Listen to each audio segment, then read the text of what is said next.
Curious about the intense security surrounding US presidents? Sure, we've all heard about the beast, the super-fortified presidential ride, the Secret Service and all that, but there's a lot more to this than meets the eye. Get ready for an inside look at the unparalleled presidential protection surrounding some of the most heavily guarded US presidents in history. Barack Obama. It's difficult to envision a Western politician facing higher risks than a black progressive successor to the Kennedy legacy. In a nation marked by a persistent history of racial violence, far-right activism, and easy access to firearms. Consequently, whenever a purported plot against Obama emerges, a collective sense of concern sweeps across the United States. Two such plots have come to light thus far: the case in Memphis, Tennessee, and a less detailed scheme discovered during the Democratic Convention in Colorado. In August 2008, 4 individuals were arrested in Aurora, Colorado on firearms and drug-related charges that might be linked to a potential assassination plot against Democratic presidential nominee Barack Obama. The suspects include Nathan Johnson, who stated that his associates were discussing a plot to kill Obama due to racial beliefs. In an interview, Johnson said, "He don't belong in political office. Blacks don't belong in political office. He ought to be shot." Authorities found high-powered rifles, walkie-talkies, camouflage clothing and drugs in a vehicle driven by one of the suspects. Obama's security has been extensive due to his status as the first black presidential candidate. 2 months later, 2 men from the Mid-South region, Daniel Cowart from Tennessee and Paul Schlesselman of Arkansas,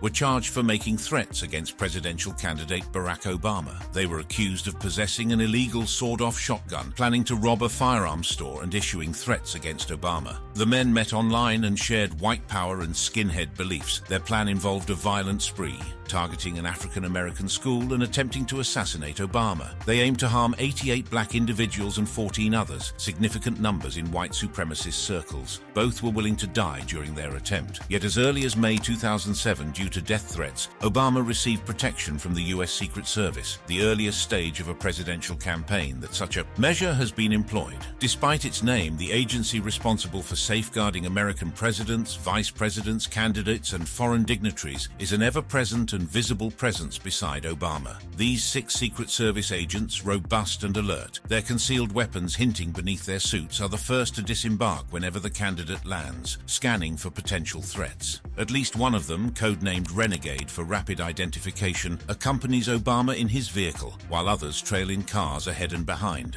The true challenge for the Secret Service arises as the candidate engages with supporters after delivering a speech. Like vigilant hawks, their focus is not on the man they are shielding, but on the hands of those he's greeting. Event crowds pass through metal detectors prohibited from bringing bags. Press equipment undergoes scrutiny from sniffer dogs and human checks without fail. This protective bubble extends beyond the campaign trail. The Obama family residence in Hyde Park, Chicago, is under armed surveillance and fortified by multiple security barriers. Should the family believe that their life has already changed, the transformation would be unimaginable within the White House. A security regimen more stringent than that instituted after Ronald Reagan's 1981 shooting would be imposed. Even Obama's 2 young daughters, then aged 7 and 10, would be safeguarded during their journeys to and from school in Washington, and family outings would be significantly curtailed. Although the US media approaches this topic with caution, seemingly wary of invoking a self-fulfilling prophecy, a prevailing sentiment persists that a serious attempt on Obama's life is conceivable. In 2008, Barack Obama made history as the first African American to become president. Married to Michelle Robinson, also a lawyer, they had 2 daughters, Malia and Sasha. Obama's political career began in the Illinois Senate, followed by election to the US Senate in 2004. He secured the Democratic nomination after a competitive primary against Hillary Clinton. His 2-term presidency was marked by significant challenges and policy accomplishments. These included healthcare reform, economic stimulus, banking reforms, and the repeal of the Don't Ask, Don't Tell policy.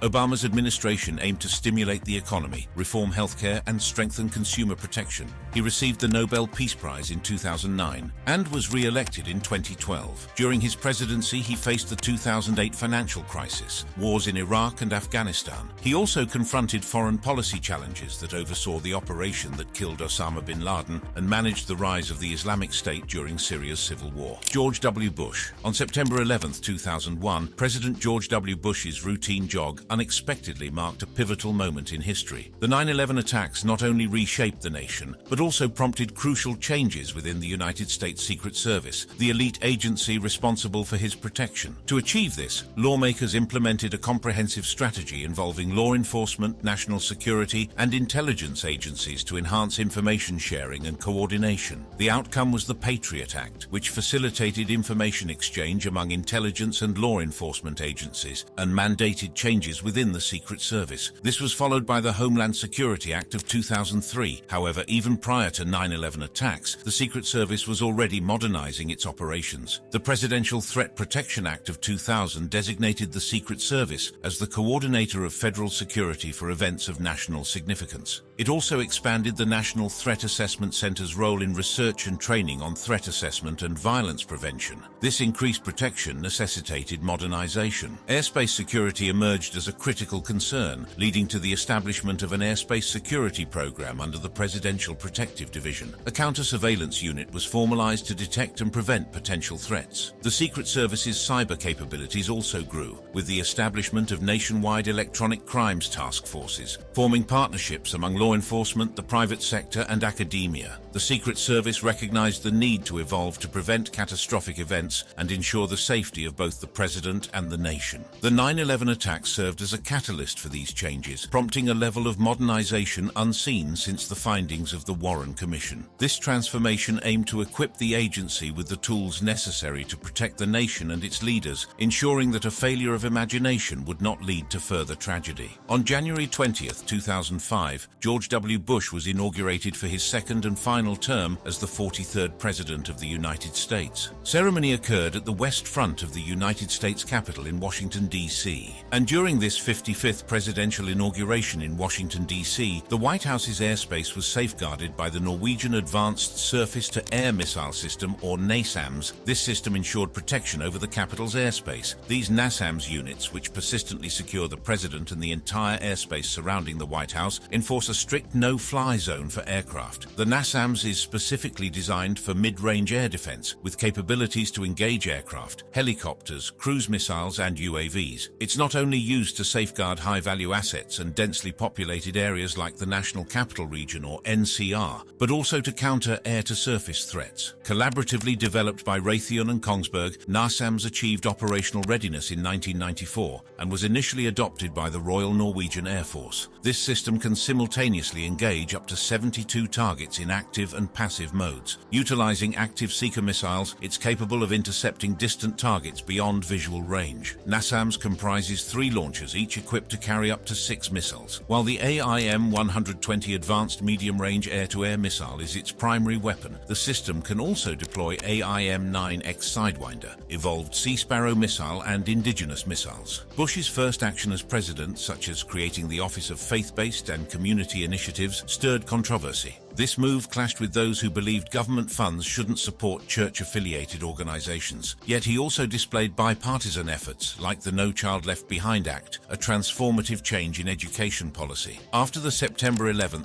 2001 terrorist attacks, Bush united the nation through his crisis leadership, achieving a record 90% approval rating. He led the invasion of Afghanistan, driving the Taliban into neighboring countries. However, the war evolved into America's longest conflict, and the pursuit of Osama bin Laden persisted until 2011 under President Barack Obama. Bush's second term saw efforts for social security and immigration reforms, but they faced congressional opposition. Tax cuts combined with increased spending due to the Iraq and Afghanistan wars led to substantial deficits. The latter part of Bush's presidency was marked by a stock market crash, financial bailouts, and a prolonged recession. While his response to the 9/11 attacks remains a pivotal moment, his tenure was dominated by the conflicts in Afghanistan and Iraq, and Bush faced considerable backlash for his management of Hurricane Katrina. The financial recession of 2008 intensified these challenges, fueling the rise of the Tea Party. Donald Trump. During the Trump administration, the number of individuals requiring Secret Service protection increased to 42, compared to 31 during the Obama administration and 33 during the current Biden administration. This elevated workload has led to a rise in agent resignations during Trump's tenure. Back in 2017, the Secret Service faced a significant challenge in paying the necessary agents to fulfill its protective duties, due in part to the size and activities of the extended family of former President Trump. Director Randolph Tex Alles of the Secret Service explained that the agency's workload has been expanded beyond the usual presidential responsibilities because of Trump's frequent weekend travel to his properties in Florida, New Jersey, and Virginia. The agency is also tasked with providing protection for Trump's adult children during their business trips and vacations, both within the United States and abroad. Alles said, "The president has a large family, and our responsibility is required in law. I can't change that. I have no flexibility." Around that time, Alles indicated that without additional funding, the agency may not be able to compensate agents for their work completed. He has approached lawmakers with a proposal to raise the salary and overtime cap for agents from $160,000 to $187,000 per year.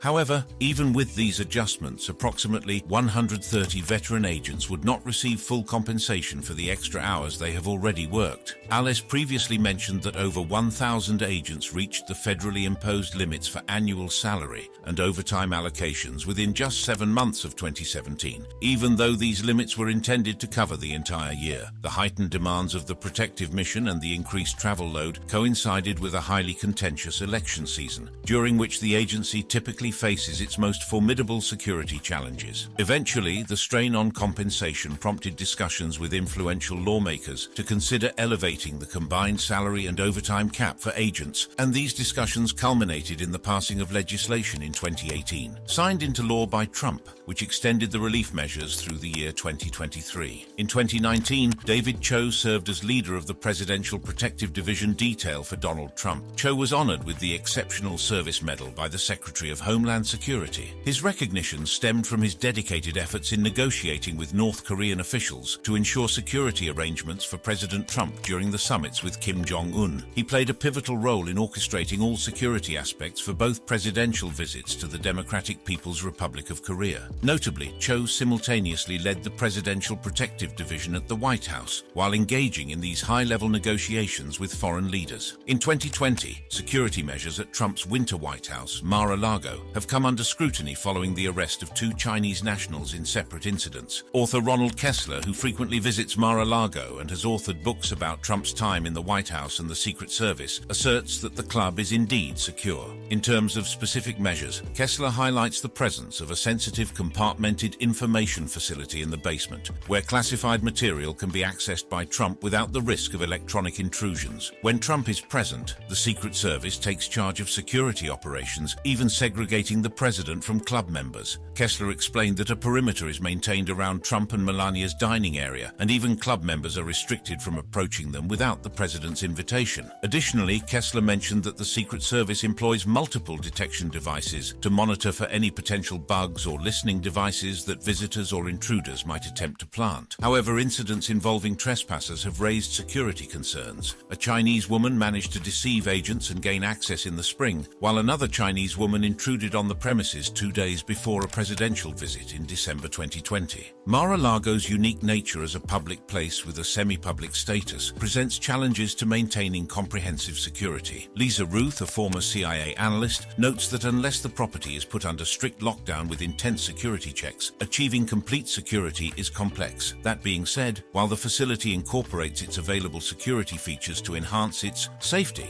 it's important to note that it doesn't attain the same level of security as the White House. Harry Truman. On November 1, 1950, Oscar Collazo and Griselio Torresola, 2 Puerto Rican pro-independence militants affiliated with the radical Puerto Rican Nationalist Party, made an assassination attempt on President Harry S. Truman. During the years 1948 to 1952, while the White House was undergoing significant renovations, Truman and his family resided at Blair House, situated on Pennsylvania Avenue's north side near the White House. At 2 p.m., the attackers approached Blair House's front steps and started shooting. Secret Service officer Leslie Koffelt was fatally wounded but managed to return fire and kill Torresola. Collazo tried to shoot Secret Service officer Donald Birdsell from behind, but failed due to his gun's malfunction. After fixing the gun, Collazo fired at Birdsell, hitting him in the knee. Secret Service agents Floyd Boring and Joseph Davidson also fired at Collazo. Despite Collazo's retaliation, he was outnumbered, and Birdsell, injured but armed, joined the fight. Collazo was eventually struck by 2.38 caliber rounds in his head and right arm. Truman was taking a nap in his second-floor quarters when the shooting began. He spotted Collazo on the front steps from a window and was urged by a White House guard to take cover, which he did. Truman, undeterred by the failed assassination, proceeded with his scheduled appointments that day, remarking that a president should anticipate such incidents.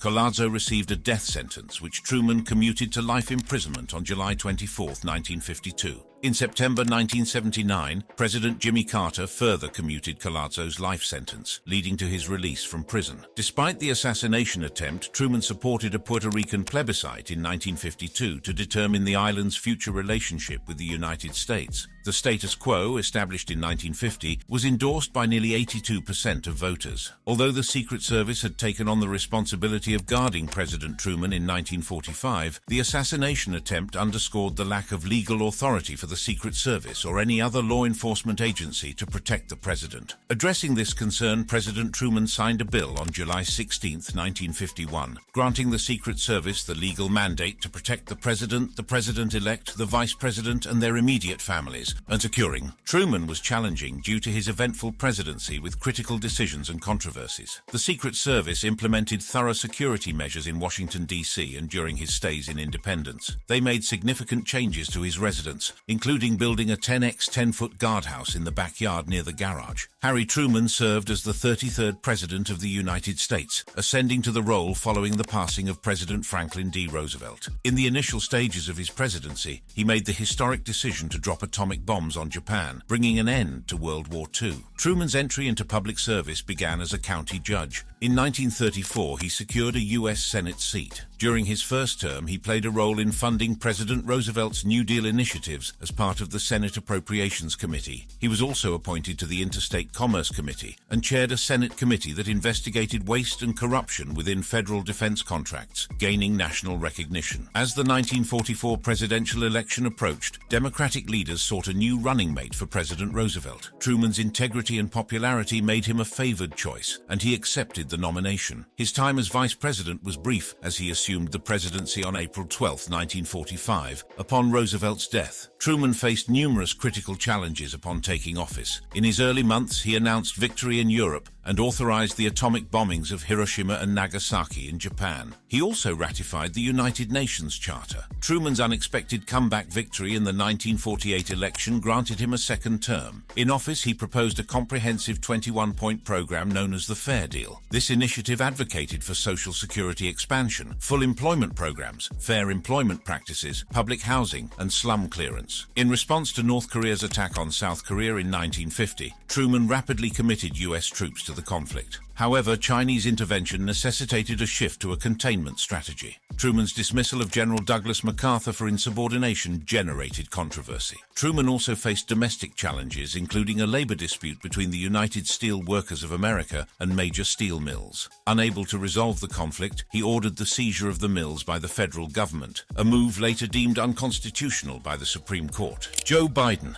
President Joe Biden navigates his journey in a specialized and armored state vehicle that accompanies him on any expedition away from the White House, whether on foreign soil or within the United States. The presidential limo, referred to as the Beast by the Secret Service agents responsible for its operation, this vehicle bears the official Secret Service code name of Stagecoach. Safety and protection are paramount in the Beast's design. To this end, it features 13 cm thick laminated glass for windows, run-flat tires with a solid core to ensure continued mobility when punctured, and are engineered to maintain mobility even when subjected to gunfire on all four wheels. The Beast also boasts complete military-grade armor panels that are approximately 20 centimeters thick. The car's armor is a blend of aluminum, ceramic, and steel, reaching a thickness of up to 8 inches in certain areas. The Beast likely boasts a weight of up to 9 tons and can accommodate as many as 7 individuals. The fuel tank is both bullet and blast-proof, and the vehicle is equipped with firefighting equipment, oxygen tanks, and containers containing the president's blood type. Equipped with night vision technology, the car can release smoke screens and deploy oil slicks to outmaneuver any pursuers. The Beast is frequently employed for significant presidential visits. It was notably used by Biden in September 2022 for the state funeral of Britain's Queen Elizabeth II.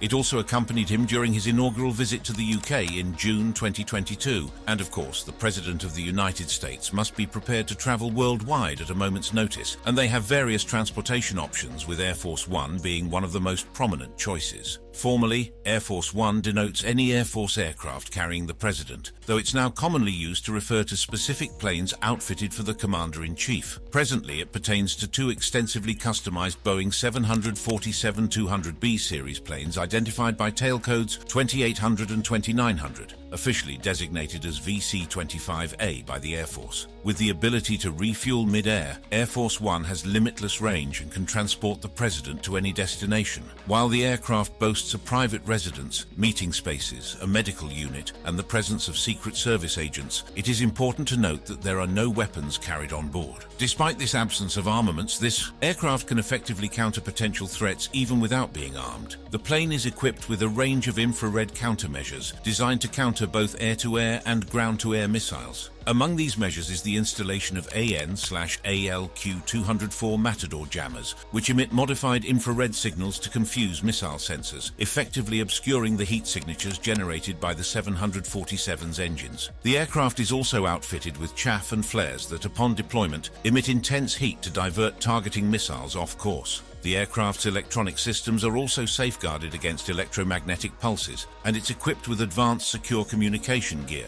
functioning as a mobile command center if the United States comes under attack. Air Force One contains secure communication systems, including phones, computers, and radios, all encrypted for safety. It's also equipped with advanced scramblers to disrupt radar signals in potentially dangerous airspace, protecting against attacks and allowing the President to remain location anonymous if needed. The presidential plane also features two galleys storing around 2,000 meals and ample clean water. It could remain airborne for 2 to 3 days, depending on passenger count, before supplies are depleted, while taking off with maximum fuel enables about 15 hours of continuous flight. Its in-air refueling capability allows for extended flight durations until a necessary stop. This Boeing 747 minimizes airport facility usage, relying mainly on runways due to security concerns. Retractable stairways grant access to the lower deck, and a self-contained baggage loader simplifies passenger boarding for any mission. The onboard medical facility is noteworthy as well. A doctor is permanently available for health emergencies, with a fully stocked pharmacy, various medical supplies, and even an operating table at their disposal. With all these features, the President and other passengers need not worry about their well-being, even at 35,000 feet.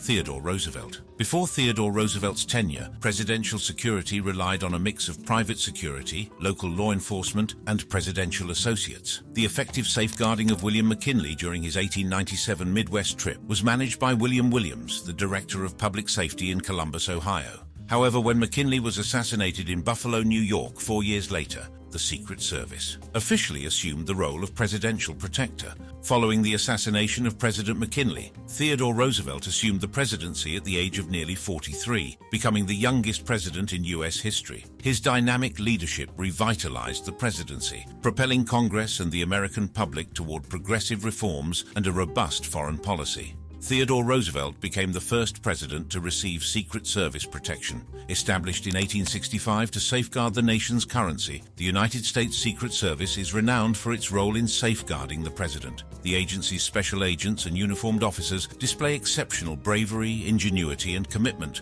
while ensuring the president's safety. Their responsibilities have expanded significantly, encompassing protection for the president's family, presidential candidates, former presidents, as well as guarding executive offices and diplomatic missions. Secret Service special agents undergo rigorous training led by experienced professionals committed to achieving mission success and personal growth. The training offered by the U.S. Secret Service employs cutting-edge curricula that enhance recruits' existing skills and cultivate new ones crucial for the agency's zero-fail mission. In the first year of employment, special agent trainees engage in extensive formal classroom instruction, physical fitness training, firearms practice, and simulation exercises. New special agent trainees undergo intensive training spanning months, conducted through established programs at the Federal Law Enforcement Training Center, or FLETC, in Glencoe, Georgia. For agents, successful completion of the Criminal Investigator Training Program, or CITP, at FLETC is followed by an 18-week special agent training course at the Secret Service's training Training Academy near Washington, D.C. This course focuses on Secret Service policies and procedures related to investigations and protection. Trainees receive foundational knowledge and advanced practical training in combating financial crimes, conducting protective intelligence investigations, employing physical protection strategies, managing protective advances, and delivering emergency medical aid. In addition to this core curriculum, comprehensive training is provided in marksmanship, tactical skills, water survival, and physical fitness. Secret Service agents continuously undergo advanced training throughout their careers. This includes regular firearms requalification and emergency medical refresher courses. Agents involved in protective assignments engage in specialized crisis training simulations that simulate various real-world emergency scenarios. Field agents also have the opportunity to pursue advanced training in criminal investigations and are encouraged to attend training sessions organized by other law enforcement agencies. All Secret Service employees participate in a diverse array of management and individual development courses. These encompass topics such as ethics, diversity, interpersonal skills, practical leadership, and introductory supervision, contributing to the professional growth of all personnel within the Secret Service. Roosevelt held the belief that the President, as a steward of the people, should take necessary actions for the common good, unless explicitly prohibited by law or the Constitution. He expanded the use of executive power while denying any usurpation of authority. During the Spanish-American War, Roosevelt led the Rough Rider Regiment, demonstrating bravery during the Battle of San Juan. He subsequently entered New York state politics and became governor. As president, Roosevelt advocated for government intervention in economic disputes, ensuring fairness between capital and labor while avoiding favoritism. He pursued antitrust actions and was renowned as a trust buster. Roosevelt significantly shaped the United States' global role. Quoting the maxim, "Speak softly and carry a big stick," he facilitated the construction of the Panama Canal, issued the Roosevelt Corollary to the Monroe Doctrine, and mediated the Russo-Japanese War, earning a Nobel Peace Prize. A champion of conservation, Roosevelt expanded national forests, reserved public lands, and supported large irrigation projects. He engaged in tireless crusades, captivating audiences with his energetic demeanor and impassioned speeches. Leaving the presidency in 1909, he embarked on an African safari and later re-entered politics. In 1912, he ran for president on the Progressive ticket and survived an assassination attempt while campaigning in Milwaukee. Roosevelt's vitality remained until his passing in 1919, and he reflected, "No man has had a happier life than I have led. A happier life in every way." Ronald Reagan. On March 30, 1981, President Ronald Wilson Reagan and his Secret Service detail were leaving a midday speaking event at the Washington Hilton Hotel in Washington, D.C. Suddenly, a lone gunman opened fire. As the president approached his limousine, John Hinckley Jr. began shooting from the crowd. Hinckley fired 6 shots, injuring several individuals. White House Press Secretary James Brady was hit in the head, Metropolitan Police Officer Thomas Delahanty was struck in the neck, and Special Agent Tim McCarthy was wounded in the abdomen while shielding the president. Special Agent in Charge. Jerry Parr, an assistant to the Special Agent in Charge, Ray Shattuck, swiftly guided President Reagan into the limousine. While en route to the White House, Special Agent Parr examined the president and noticed he was bleeding from the mouth. He directed Special Agent Drew Unruh to change course to George Washington University Hospital. One of the 6 shots from the .22 caliber bullet that ricocheted off the presidential limousine penetrated Reagan's chest just under his left arm. Although the bullet was designed to explode upon impact, it failed to do so. The greatest risk to Reagan's life stemmed from blood loss and a collapsed lung. The bullet deflected off his 7th rib on the left side upon entering Reagan's body. As it struck the rib, the bullet became deformed into a flattened shape, and upon entering his left lung, it inflicted significant damage to the lung tissue. This resulted in bleeding and the collapse of the lung. Eventually, the bullet settled about an inch away from Reagan's heart. The standard procedure to address a collapsed lung is the insertion of a chest tube, a plastic tube that is placed through the skin between the ribs and into the chest cavity where the lungs are situated. This is a relatively straightforward medical procedure, and even medical students are often permitted to perform it under supervision after observing the process once. In this case, a medical student at the George Washington University School of Medicine, who had previously seen a chest tube insertion, was about to perform the procedure under the guidance of a resident. However, when Ronald Reagan entered the emergency room after the shooting, the plans were quickly changed due to the severity of the situation. Throughout this ordeal, Reagan's staff aimed to present him as being in good health, but Reagan's physician, Dr. Daniel Ruge, acknowledged that recovering from such an incident is not quick or easy. Reagan underwent an anesthetic significant significant blood loss, which is more than half his blood volume, and replacement of the lost blood. According to Ruger, Reagan didn't fully recover until around 6 to 7 months after the shooting, indicating that his well-being was affected for a substantial period. The assassination attempt seemed to reinforce Reagan's belief that he was destined for his role and was chosen by a higher power. This conviction made him more resolute and trusting in his own instincts,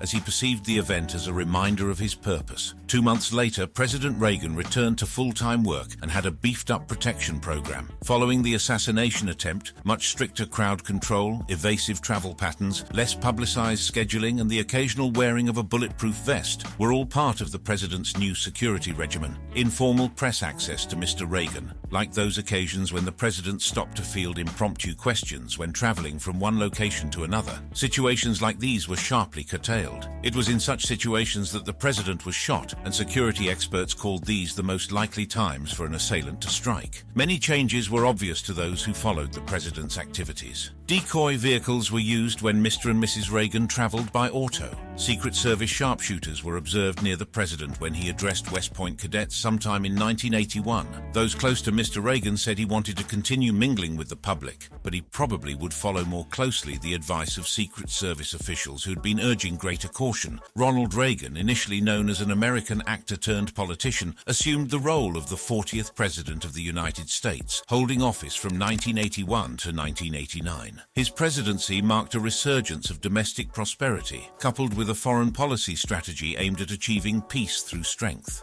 So, are you prepared to lower your defenses and dive into more riveting stories like this? Click on the next card for more jaw-dropping videos like this.